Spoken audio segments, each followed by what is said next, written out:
News breaking today. Tua Tagovailoa has been benched for Quinn Ewers.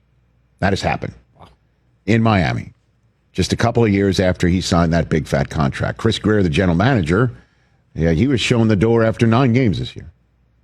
He's gone. And I thought Mike McDaniel would stick with Tua, but McDaniel now saying, let's take a look at Quinn Ewers. It's kind of gutsy on his part. Indeed. To say the least. Yeah. Unless he's like, what else do I have to lose? Or they are all sitting there in the front office. Maybe they basically said, let's see what we got. Because if we're going to go into this offseason wondering about Tua's future, we might as well see if we got the guy here. Zach Wilson must be sitting there saying, what does a kid have to do to get one more chance in this league? And what of Tua moving forward? If they cut him, the dead cap hit for Tua Tagovailoa would look at the $85 million dead cap hit that the Broncos took with Russell Wilson. They would hold its beer.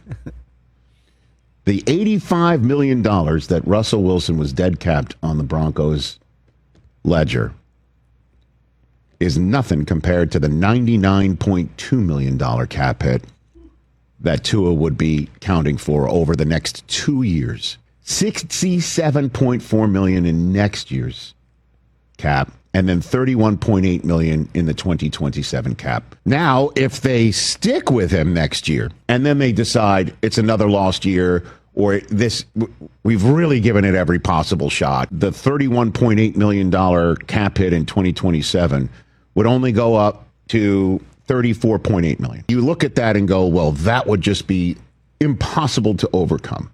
You look to Denver. And so what's Denver done with that massive dead cap hit?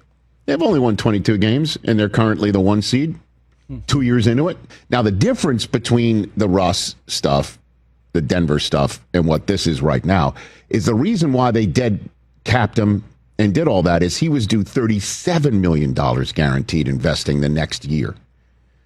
As we're talking about here, it's just $3 million here. That's way less. So the Dolphins can absolutely keep Tua because they don't have to dead cap him because there's so much more money to come. Also, you could make the case that Denver's roster was a little bit better than Miami's right now. So it's not really apples to apples here. But if you're Miami, you're like, I'm looking at Denver, and the difference between their dead cap and our dead cap hit is $14 million. The cap goes up every year. So my supposition of a couple days ago of, Tua will be there, maybe proven correct at the end, but right now I'm a little bit more on shaky ground believing myself.